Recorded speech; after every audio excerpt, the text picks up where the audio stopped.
The strongest samurai was not the one who killed the most enemies, but the one who never needed to draw his sword. You know that feeling when your emotions control you instead of you controlling them? When anger burns through your chest like wildfire, when fear paralyzes your decisions and keeps you awake at night, when doubt whispers in your ear that you're not good enough, not strong enough, not worthy enough. We live in a world that tells us to follow our emotions. Trust your feelings, they say. Let it all out. But what if I told you that this advice is slowly destroying your life? Like us, the ancient samurai faced fear, doubt, rage, and failure. But their way of conquering these inner demons was completely different from anything we're taught today. They had a secret, one so powerful that even seasoned generals would tremble in their presence. A mental discipline so profound that enemies would surrender before the battle even began, just by looking into their eyes.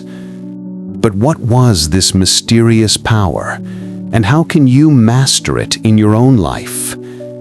Picture this: 16th century Japan, battlefields soaked in blood and honor. Warriors trained from the moment they could hold a wooden sword to face death without flinching. A world where honor meant everything and disgrace meant worse than death. These weren't just fighters, they were philosophers of war, poets of combat, masters of the human mind. But here's the shocking part that changes everything. The true battle wasn't on the field of war. It was raging inside their own minds. While other warriors relied purely on physical strength, speed, and technique, the greatest samurai discovered something far more powerful, something that would separate the legends from the forgotten.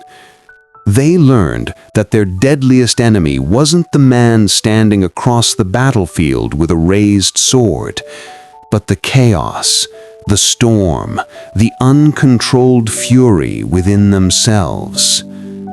Most warriors thought strength was in the sword, power was in the strike, victory was in the kill.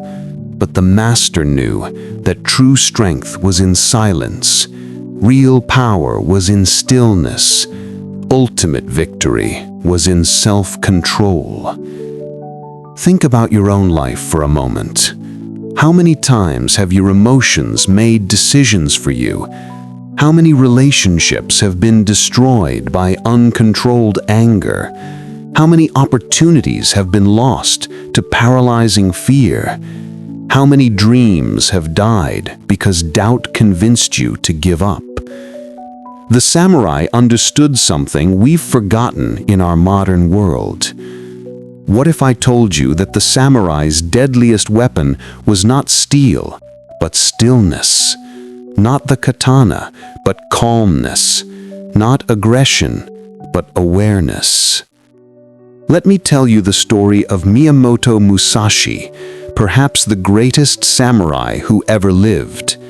In his final years, he wrote about a duel that changed everything for him, not because of who he fought, but because of what he discovered about himself.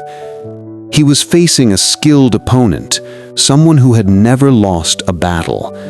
As they circled each other, Musashi felt something rise within him, not just adrenaline, but pure rage.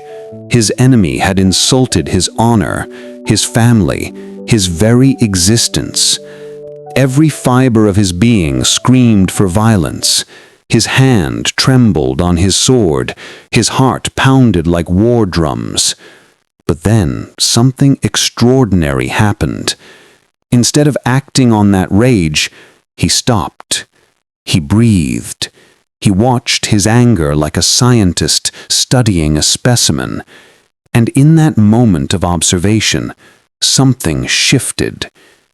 The rage was still there, but now he was bigger than the rage. He was no longer drowning in the emotion, he was standing on the shore, watching the waves. His opponent, expecting fury, instead faced something far more terrifying, a man in complete control of himself. Here's what the samurai discovered that modern psychology is only now beginning to understand. Every emotion, anger, fear, desire, hatred, jealousy, is like a wild horse running through your mind. Most people get trampled by these horses. They run wild, destroying relationships, careers, dreams, and inner peace. The horses control the rider, instead of the rider controlling the horses. But the samurai, they learned not just to ride these horses, they learned to become the master of the entire stable. When anger rose like fire in their chest, they didn't suppress it. Suppression creates explosion. They didn't explode with it either. Explosion creates destruction. Instead, they did something revolutionary. They observed it, like watching clouds pass through an infinite sky, like watching waves crash against an immovable mountain. And here's where it gets deeper, where the real transformation begins.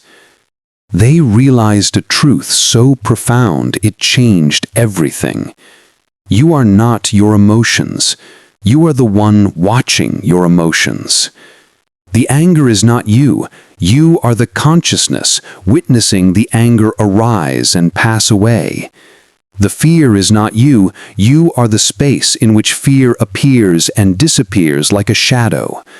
The sadness, the joy, the excitement, the disappointment, these are all visitors in the house of your awareness. But you are not the visitors. You are the house itself. This realization gave them an unshakable power. When someone insulted them, they could watch their anger without being consumed by it. When facing death, they could observe their fear without being paralyzed by it. They became like mountains, unmoving in the face of storms. But how do you develop this power? How do you go from being controlled by your emotions to becoming their master? The samurai had 3 sacred practices that built this inner fortress. First, the practice of the witness. Every morning, before the world could disturb their peace, they would sit in silence and simply observe their thoughts and feelings without judgment. Not trying to change anything, just watching them like clouds in the sky. Notice how they come and go. Notice that you are the one doing the watching. Notice that no matter what emotion arises, you remain.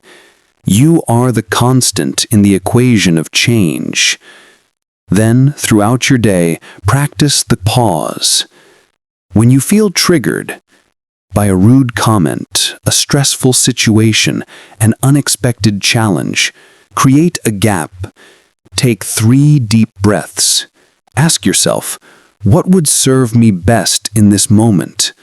What response would I be proud of tomorrow?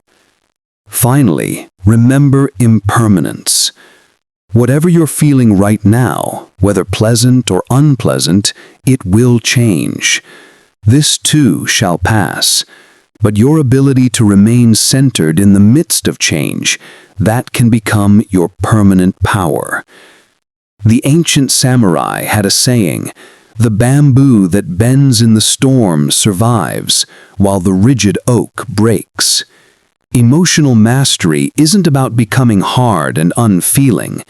It's about becoming flexible and aware. It's about developing what they called fudoshin, the immovable mind. Not immovable because it's rigid, but immovable because it's rooted in something deeper than the storms of emotion. This is the warrior's ultimate truth, the secret that made them legends.